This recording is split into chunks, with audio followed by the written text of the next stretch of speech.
Last अध्याय में 125 गाथा शुरू हुई थी। अंत तक 25वीं गाथा तक अपना स्वाध्याय हुआ था, 125वीं गाथा। उसमें अंत में ये बात हुई थी कि क्रोध से युक्त जो आत्मा होता है वह क्रोधी है, मान से युक्त आत्मा होता है वो मान है, माया से युक्त आत्मा होता है वो माया है, और लोभ से युक्त आत्मा जो होता है वो लोभ है। इस प्रकार ये 125वीं गाथा में कहा कि अज्ञानी के अज्ञान में ऐसे जितने भी भाव है, जैसे क्रोध मान माया लोभ, वो भाव उनके अज्ञान में ही होते हैं। उतनी बात अपने 125वीं गाथा में हुई थी। आज चार गाथा चलेगी, 126, 127, 128 और 129। वो चार गाथा में यह कहने वाले आचार्य भगवान कि जो आत्मा, तीन बातें हैं। नंबर वन, अपना विषय आज का क्या है कि जो आत्मा जिस भाव को करता है उस भाव का उस वो करता होता है। दूसरा नंबर, ज्ञानी के सर्व भाव ज्ञान में होते हैं और अज्ञानी के सर्व भाव अज्ञान में होते हैं। और तीसरी बात की जो चर्चा चलेगी वो यह है कि अज्ञानी का सब भाव अज्ञान में होता है, उस भाव से उसको कर्म का बंध होता है। और ज्ञानी के जो भाव होते हैं वो सब ज्ञान ज्ञान में होते हैं, तो उसे कर्म का बंध नहीं होता है। तीन पॉइंट की चर्चा चार गाथा के माध्यम से चलेगी। दोबारा बोलता हूँ, आज का विषय क्या है।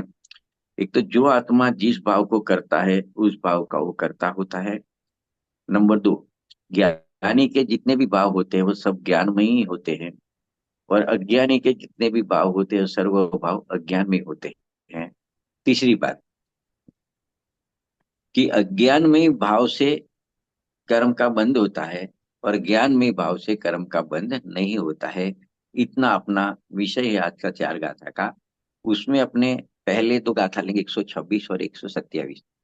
तो उसकी गाथा शुरू हुई उसके पहले अमृतचंद्र आचार्य ने उसकी उत्थानिका लिखी। उसमें 65 नंबर का काव्य है। उसमें लिखा कि जीव अपनी स्वभावभूत परिणाम शक्ति के कारण, मतलब देखो, हर एक द्रव्य में एक परिणाम शक्ति है कि उसमें उत्पाद व्यय होता रहता है, और उत्पाद व्यय होने के बाद भी वो का वही टिकता है। तो परिणाम शक्ति ऐसी जीव में भी है। तो जीव अपनी ऐसी स्वभावभूत परिणाम शक्ति के कारण जिस जिस भाव रूप परिणमित होता है वह उन भावों का कर्ता होता है। इसमें ज्ञानी अज्ञानी भेद नहीं पड़ा है। जो आत्मा जिस भाव रूप परिणमित होता है वो परिणमित भी उसके पास अपनी स्वभावभूत परिणाम शक्ति है, उसके लिए उसमें परिणाम समय समय के रहते हैं। और जो परिणाम होते हैं, बस तो जो परिणाम हुए उन भावों का वो कर्ता होता है। तो ये तो कलश में अमृतचंद्र आचार्य ने सूचना दी कि उनको आचार्य आगे आने वाली 126 और 127 में गाथा में क्या कहने वाले हैं। तो वो बात उन्होंने बता दी कि जीव में अपनी स्वभावभूत परिणाम शक्ति है, उसके कारण जीव जो जो भाव रूप परिणमित होता है उन उन भावों का वो करता होता है।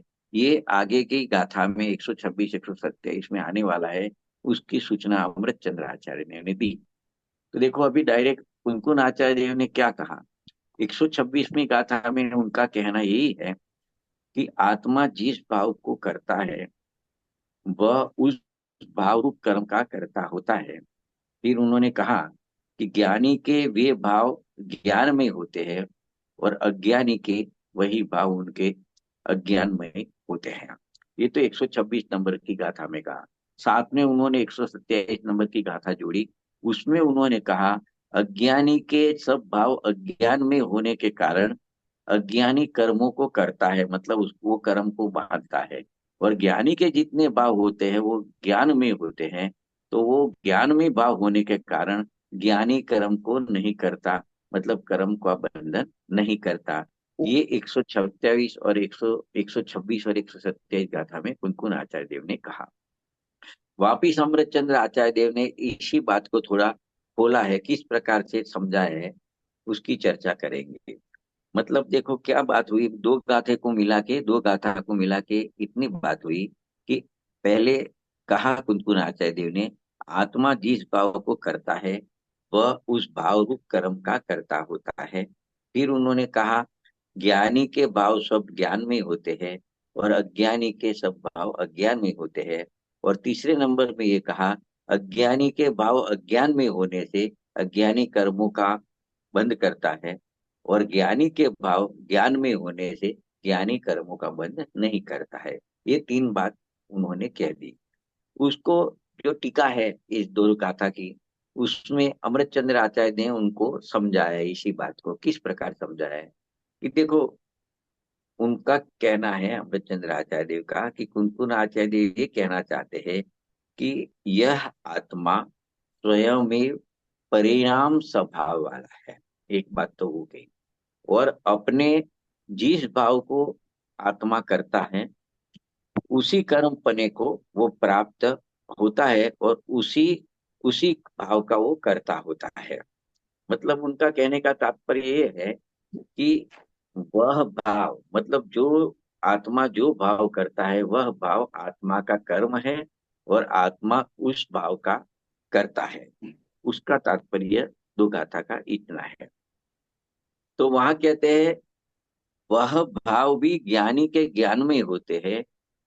उसका कारण ये है कि ज्ञानी को स्वपर का विवेक वर्ता है। तो स्वपर के विवेक में क्या उसको वर्ता है कि वो सर्व प्रभावों से भिन्न अपनी आत्मा को पहचानता है। तो सम्यक प्रकार से अपनी आत्मा को जानता तो है, लेकिन सर्व प्रभावों से भिन्न अपनी आत्मा को जानता है। तथा अज्ञानी की बात करें तो अज्ञानी के भाव सब अज्ञान में ही होते हैं। उसके भाव क्यों अज्ञान में होते हैं? क्योंकि वो सम्यक प्रकार से उसको स्वपर का विवेक नहीं होने से वो पर पदार्थ से भिन्न अपनी आत्मा को नहीं पहचानता है। इसके लिए अज्ञानी के जो कोई भी भाव होते हैं वो अज्ञान में होते हैं। क्या समझाए? देखो, तीन बातें कही।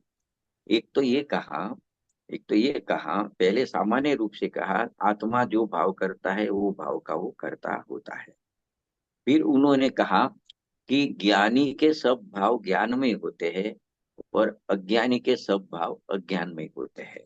तीसरी बात ये बताई कि ज्ञानी के सब भाव ज्ञान में क्यों होते हैं। उसका कारण बताया कि ज्ञानी को स्वपर का विवेक प्रकट हुआ है।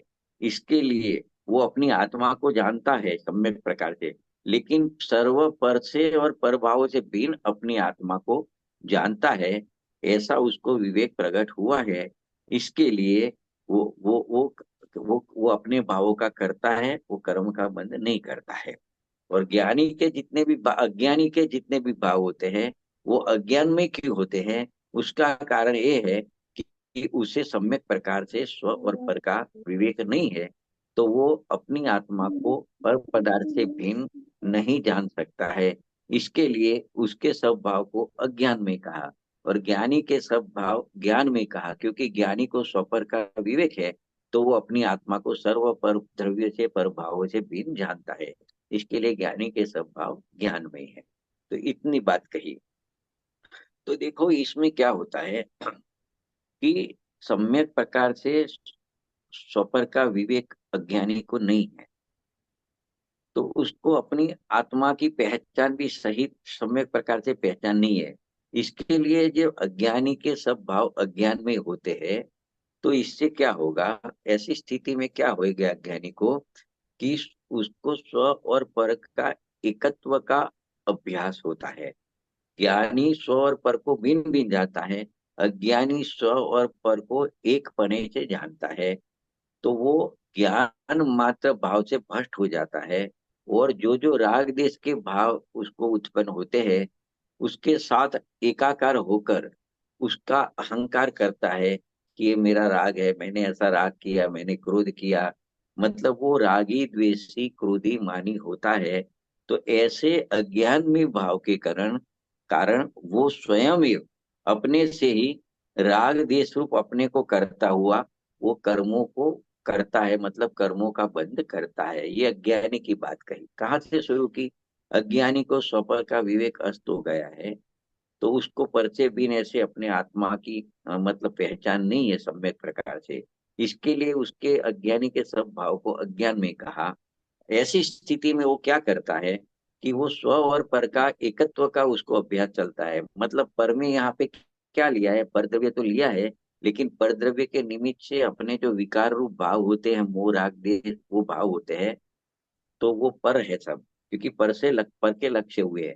तो उसको स्वपर का वो विवेक नहीं है, वेद ज्ञान नहीं है, इसके लिए वो जो राग देश आदि क्रोध आदि भाव उत्पन्न होते हैं उसके साथ एकाकार हो जाता है, एक पना वो मानता है, और उसका अहंकार में प्रवृत्ता है कि मैं रागी हूँ, मैं द्वेषी हूँ, मैं क्रोधी हूँ।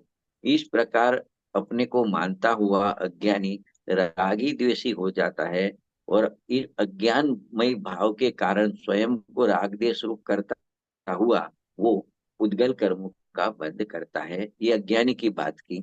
अब ज्ञानी की बात करते हैं, कि ज्ञानी की बात करें तो पहले तो ज्ञानी को सम्यक प्रकार से स्वपर का विवेक उसको प्रकट हुआ है, तो वो पर से भी अपनी आत्मा को अच्छी तरह से सम्यक प्रकार से पहचानता है।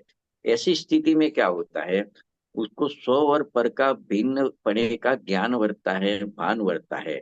तो जब रागादि विकार भाव उत्पन्न होते हैं, उसको भी रागादि भाव विकार भाव उत्पन्न होते हैं, तो वो रागादि भाव से भिन्न अपने को ज्ञान मात्र अपने को मानता है, जानता है, और वो पररूप राग देश भावों से भिन्न हो जाता है ज्ञान में, श्रद्धा में। तो वो अहंकार नहीं करता है कि मैं रागी हूं, मैं द्वेषी हूँ, ऐसा भाव नहीं करता है, मात्र वो भाव को जानता ही है। तो रागी देशी नहीं होता, तो रागी देशी राग देश नहीं करता। इस प्रकार उसको ऐसा कहते हैं, राग होते हुए उसने राग नहीं किया, क्रोध होते हुए भी ऐसा कहेंगे उसने क्रोध नहीं किया। तो इस प्रकार उसके भाव मात्र ज्ञान में ही रहे, और ऐसे ज्ञान में भाव के कारण ज्ञानी स्वयं को राग देश रूप नहीं करता हुआ उद्गल कर्मों का बंध नहीं करता है। इस प्रकार से दो बात की, अज्ञानी अज्ञान में का कर भावों को अपना मानता है, तो उसको कर्म का बंध होता है। ज्ञानी अज्ञान में से उत्पन्न राग देश भाव को अपना नहीं मानता, उसका स्वामी नहीं बनता, उसके साथ एकत्व नहीं करता, उसका अहंकार नहीं करता, तो उसको नवीन कर्म का बंध नहीं होता है। तो ये दो बातें कही।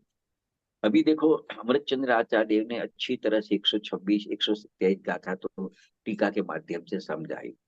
अभी नीचे एक भावार्थ चलता है पंडित चैतन्य जी छाबड़ा साहब का, जो अपने पास समयसार ग्रंथ है, उसमें गाथा आती है, गाथा के ऊपर टीका आती है अमृतचंद्र आचार्य देव की, और उसके नीचे पंडित चैतन्य जी छाबड़ा साहब का भावार्थ आता है।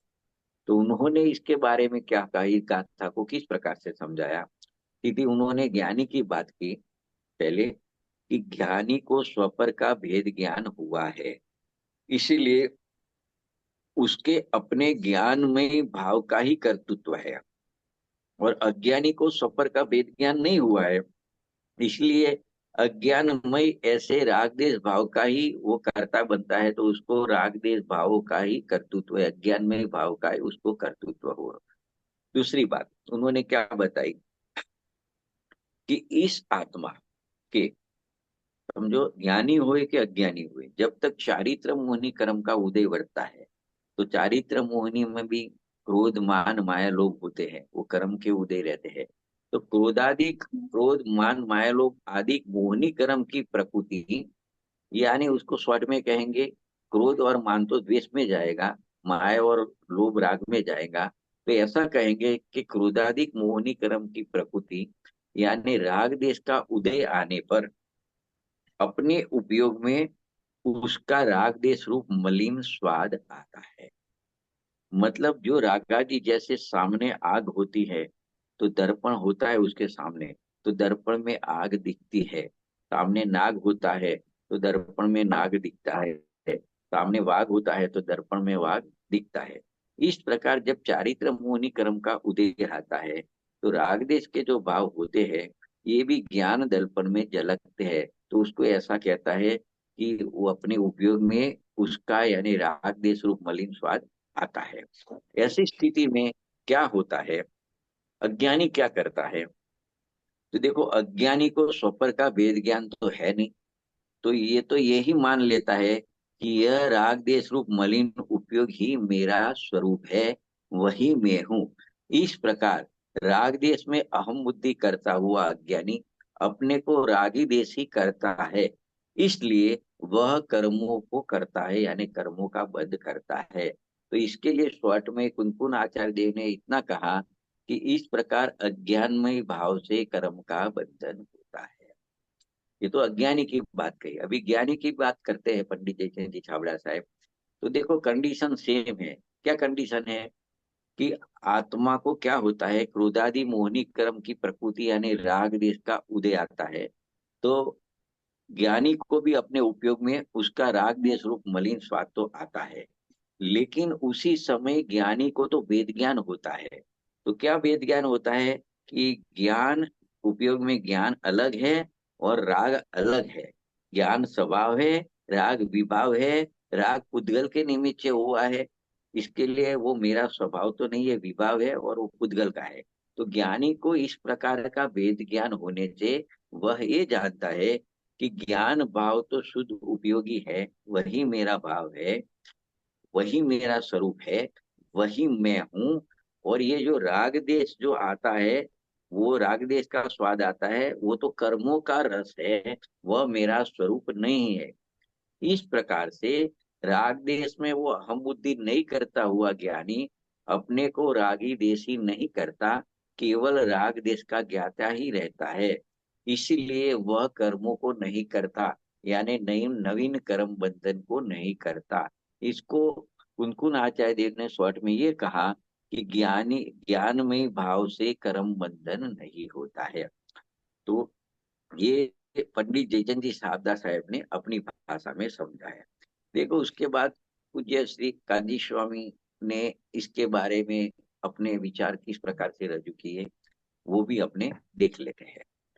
देखो क्या कहते हैं कि कहान गुरु का ये कहना है, काजी स्वामी का, कि ज्ञानी का ज्ञानमय परिणाम है। इसका अर्थ भी यही है कि मतलब ज्ञानी के जो ज्ञान में परिणाम कुनकुन आचार्य देव ने कहे, उसका अर्थ यही है कि ज्ञानी के सब भाव वितरागतामय होते हैं, ज्ञानी के सब परिणाम वितरागतामय होते हैं, क्योंकि उसकी दृष्टि वितरागी हुई है। तो ज्ञान वितरागी हुआ है एवं आचरण भी वितरागी हुआ है, मतलब दृष्टि यानी श्रद्धा ज्ञान ने आचरण में वितराग भाव प्रकट हुआ है ज्ञानी को। तो इसके लिए शॉर्ट में ऐसा कह सकते हैं कि ज्ञानी के सर्वभाव वितरागी है।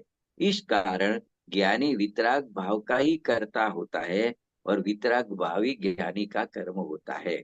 और वही ज्ञानी को जो साथ में वितराग भाव के साथ में साधक दशा में जो व्यवहार रत्नते का राग होता है, मतलब विकल्प रूप जो देव शास्त्र गुरु की श्रद्धा होती है, विकल्प रूप शास्त्र पठन पाठन के विकल्प रहते हैं, उसका राग रहता है। और बाकी के जो व्रत आदि के जो राग रहते हैं उसको व्यवहार रत्नत्रय का राग कहते हैं।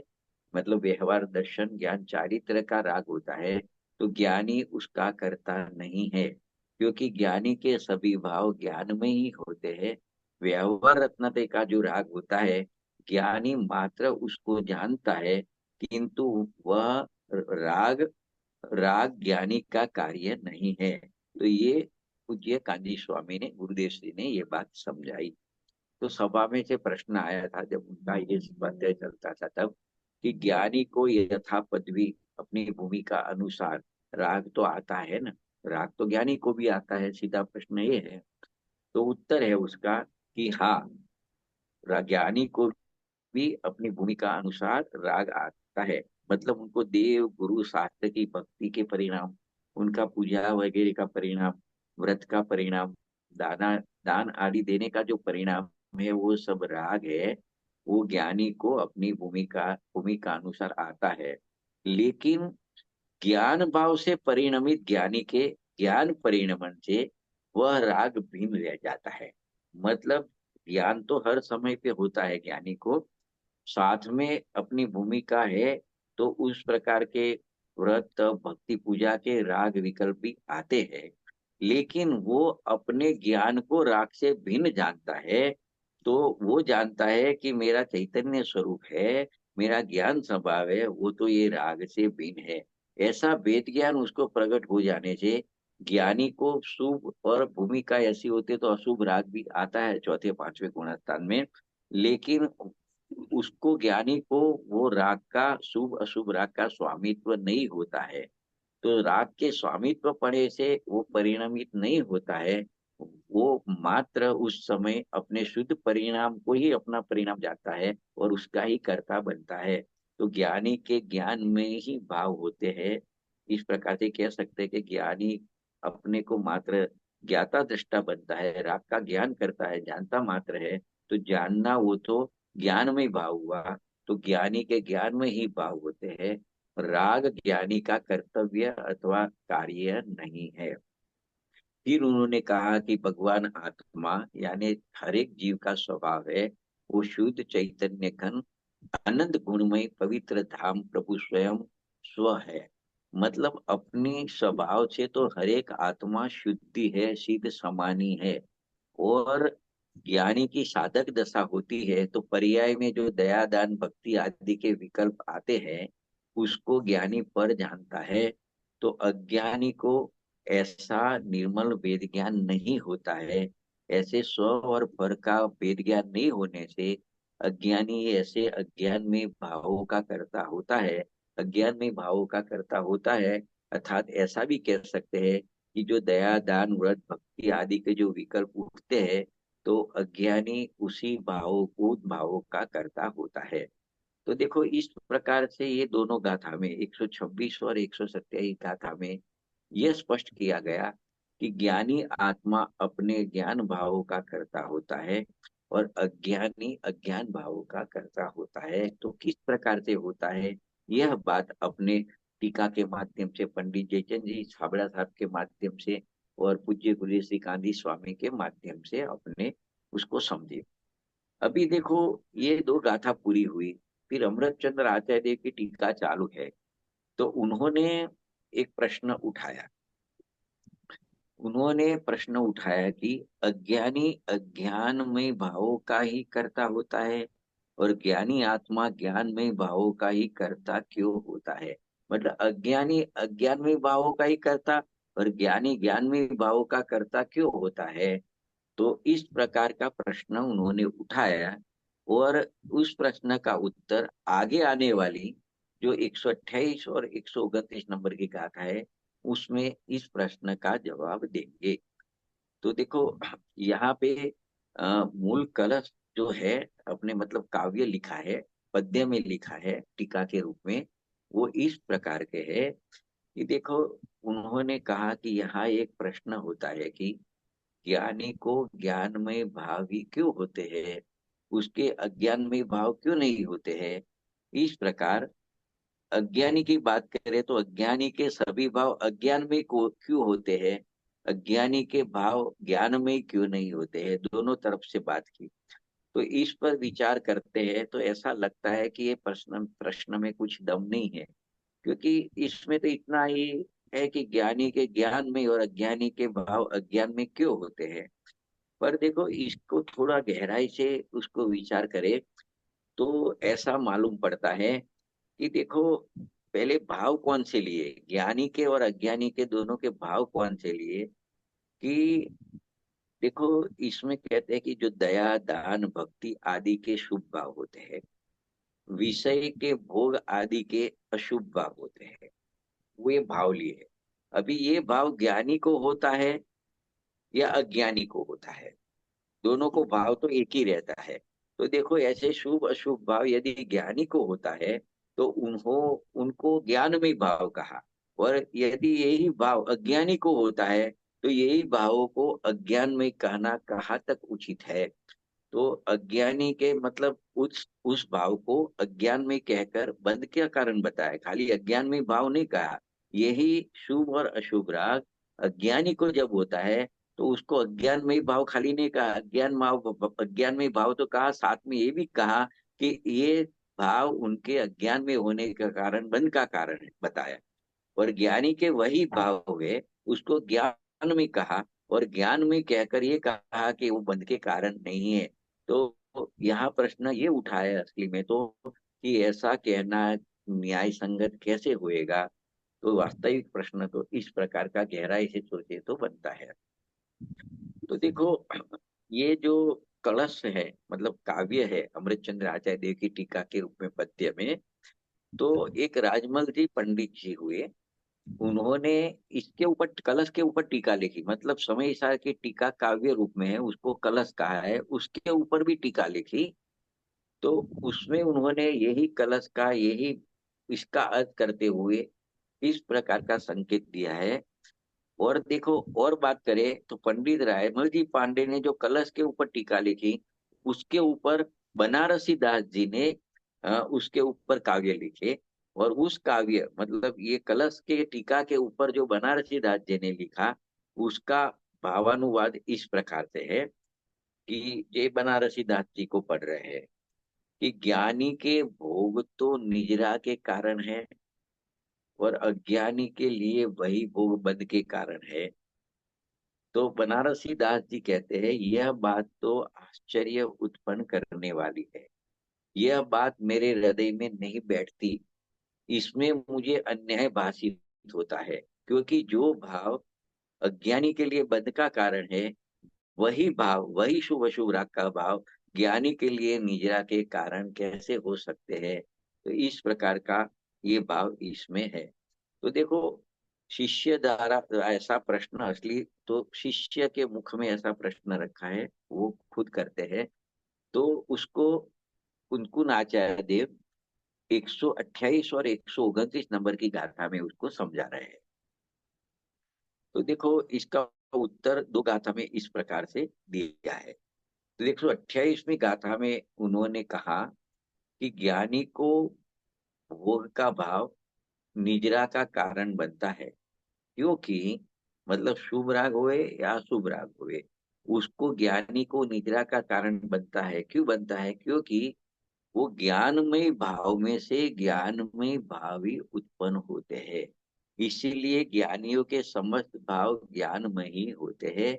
इसके लिए उनके सब भाव निद्रा का कारण बनता है। और 129 में ये कहा कि वही भाव जो होते हैं, अशुभ भाव हुए, चाहे विषय भोग के भाव हुए, चाहे दया दान भक्ति का जो शुभ राग हुए, तो वही भाव अज्ञानियों को बंध का कारण होता है। क्यों होता है? तो 129 नंबर की गाथा में उन्होंने उसका जवाब दिया कि अज्ञान में भाव में से अज्ञान में भाव ही उत्पन्न होते हैं। इसलिए अज्ञानियों के सभी भाव अज्ञानमय ही होते हैं। इसलिए वह अज्ञान में भाव बद का कारण बनता है। तो देखो, ये 128 129 नंबर में ये बात कही। तो अभी उसको आत्मख्याति टीका में अमृतचंद्र आचार्य ने समझाया। उसको क्या समझाया? कि वास्तव में अज्ञान में भाव में से जो कोई भी भाव होता है, वह सभी अज्ञानमयता का उल्लंघन न करता हुआ अज्ञानमयी होता है। इसीलिए अज्ञानियों के सभी भाव अज्ञानमयी होते हैं। उसी अज्ञानमय भाव के कारण उसको कर्म का बंधन होता है। और ज्ञान में भाव में से जो कोई भी भाव होते हैं, मतलब जब वो अपने को ज्ञान में जानता है, जानने मात्र साक्षीभूत बना रहता है, फिर भले चाहे दया दान का भाव आवे, कि भूमि का अपनी चौथे पांचवें गुण स्थान है, तो विषय भोग का भाव आवे, वो सब भावमय, वो सब भाव ज्ञानमयता का उल्लंघन नहीं करता है। मतलब जितने भी भाव आते हैं, उसको वो रागादि भाव से अपने ज्ञान भाव का भेद ज्ञान बढ़ता है, तो वो भाव ज्ञान में बन जाता है। तो इसीलिए ज्ञानियों के सब भाव ज्ञान में होते हैं, और वो ज्ञान में भावों के कारण ज्ञानियों को कर्म का बंधन नहीं होता है। एक टीका अमरचंद्र आचार्य देव के अलावा आचार्य जयसेन की भी है। वो टीका का नाम है तात्पर्यवृत्ति टीका। तो देखो, इसमें क्या कहते हैं, उन्होंने एक अच्छी लाइन लिखी है कि उपादान कारण के समान ही कार्य होता है। मतलब जिस चीज का, जिस पदार्थ का जैसा उपादान होता है, वैसा ही कार्य होता है।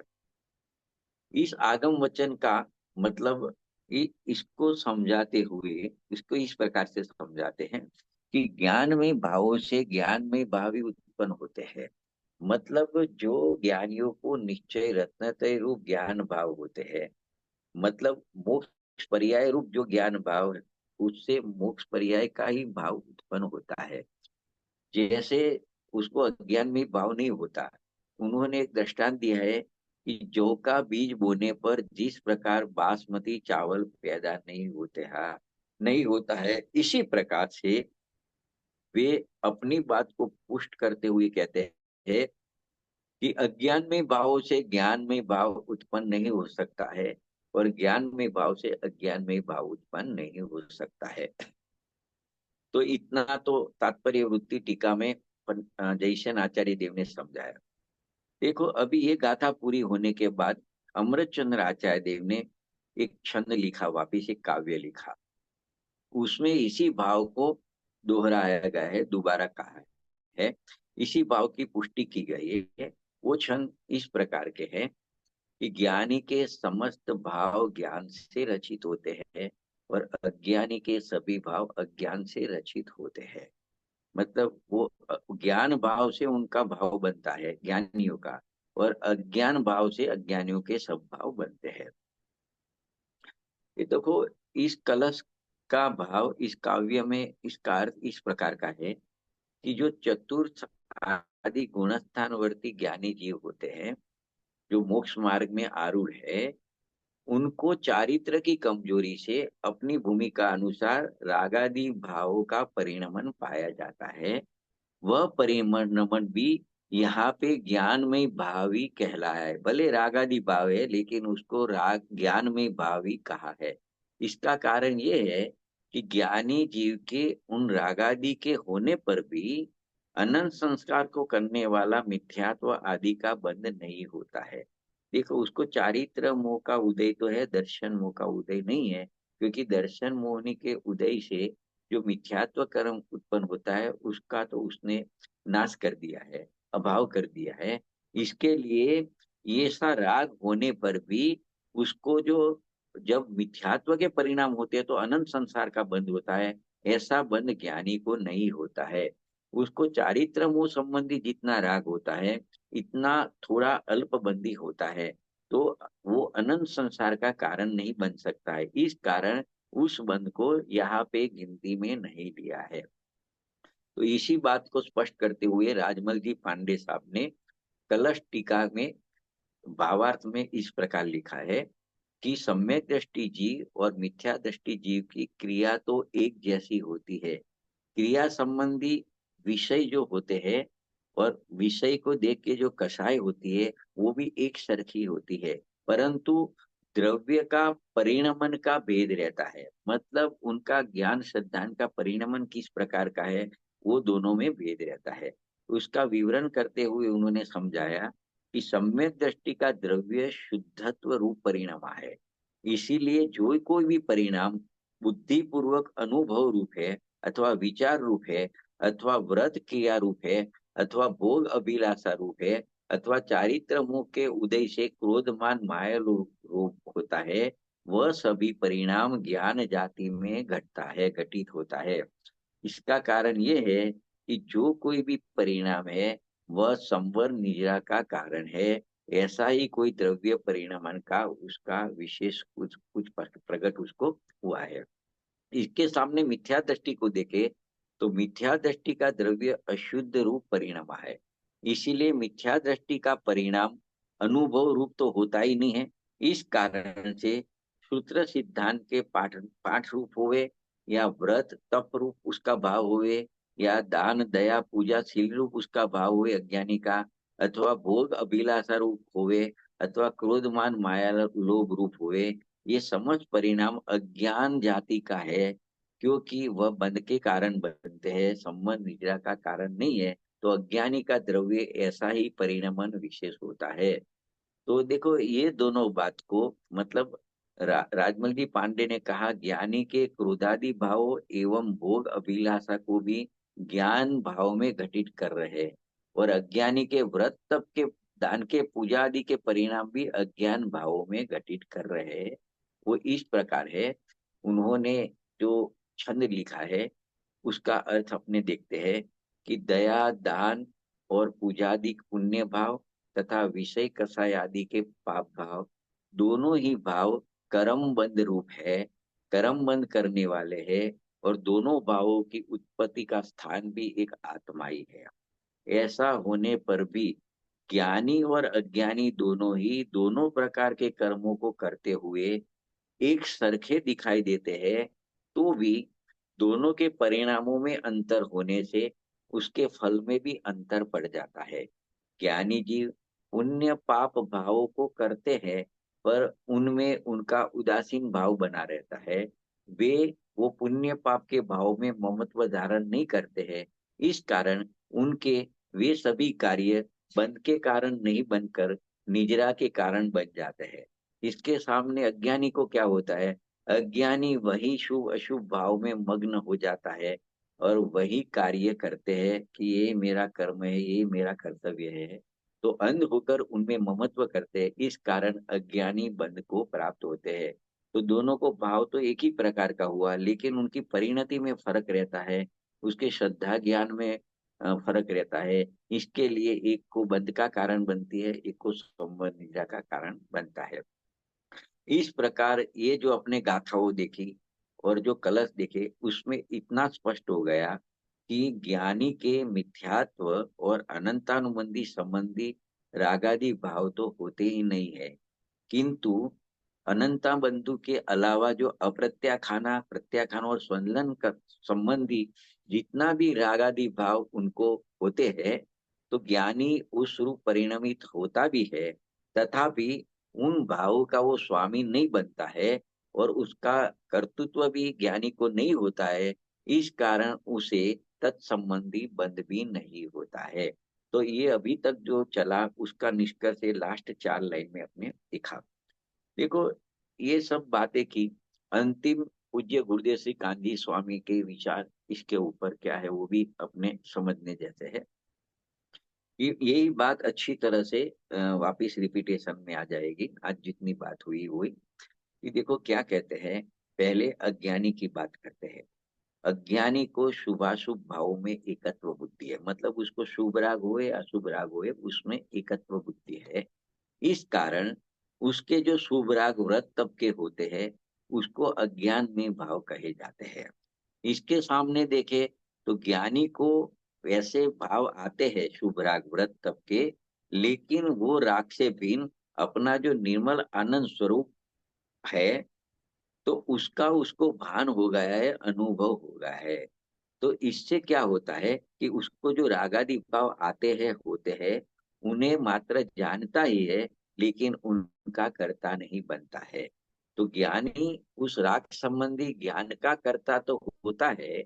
ये राग आया ऐसा जो ज्ञान हुआ, ये ज्ञान का कर्ता तो होता है, परंतु जो राग उत्पन्न होता है वो राग भाव का कर्ता नहीं है।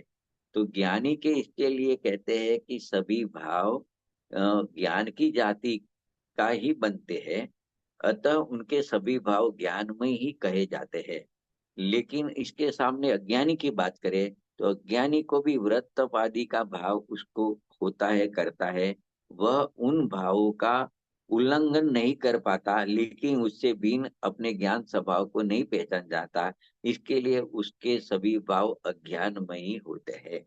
और एक कहावत है कि जैसी दृष्टि वैसी सृष्टि, अर्थात अज्ञानी की दृष्टि राग पर है, इस कारण उसके रागमय परिणाम की सृष्टि होती है, मतलब कर्म का बंध होता है।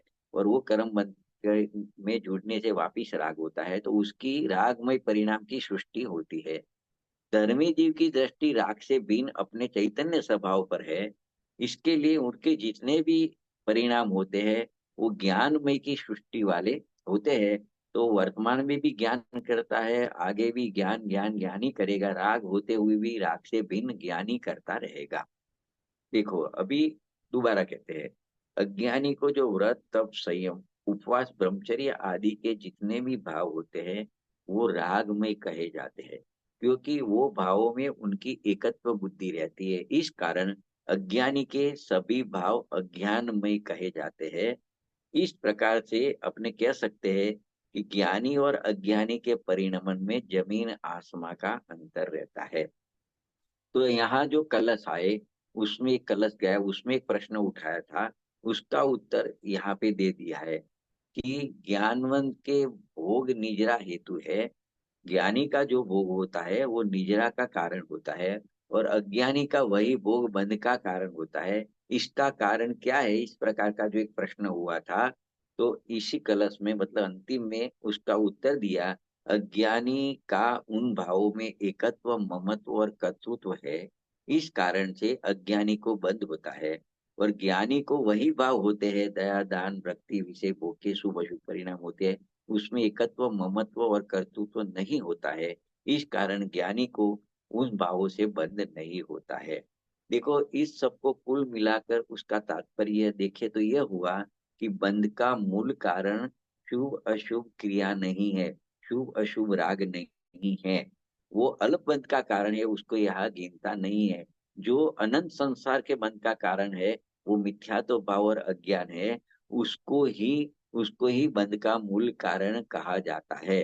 अतः इस अज्ञान भाव या मिथ्यात्व भाव से अपने को बचने का उपाय करना चाहिए। अशुभ छोड़ के शुभ में तो कितनी भी बार आए, लेकिन ये शुभ राग मेरा स्वभाव नहीं है, विभाव है।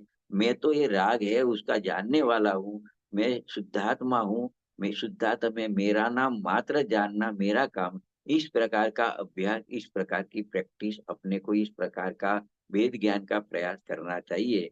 लेकिन क्या होता है कि पर पदार्थों में मुग्ध इस जगत का ध्यान इस बात पर जाता ही नहीं है कि एक ही समय में राग और ज्ञान दोनों भाव होते हैं। लेकिन ज्ञान भाव तो आत्मा का स्वभाव भाव है, राग भाव विभाव भाव है। ऐसे दोनों में अंतर है। तो वैसा वो नहीं जान सकता है। और थोड़ी बहुत वो शुभ क्रिया कर लेता है, शुभ राग कर लेता है, दया दान व्रत भक्ति कर लेता है, और उसी शुभ भाव में ही संतुष्ट हो जाता है, और उसमें अपने को धर्म मान के बैठ जाता है। तो ये उसका अज्ञान बना रहता है, और अज्ञान से अनंत संसार का बंध उसको चालू रहता है। तो जब तक वह अज्ञानी ऐसा जीव अपने इस अज्ञान में भाव को नहीं छोड़ता, यानी राग होते हुए भी राग का स्वामी नहीं बनना, इस प्रकार को उसको अज्ञान में भाव को नहीं छोड़ेगा, तब तक मिथ्यात्व भाव भी नहीं छूटेगा। और तब तक उसको बंध का निरोध भी नहीं होगा, और संवर भी नहीं होगा, निद्रा भी नहीं होगी। और उनको ऐसे ये सब नहीं होने से, संवर निद्रा नहीं होने से उसको मोक्ष भी कभी नहीं होएगा।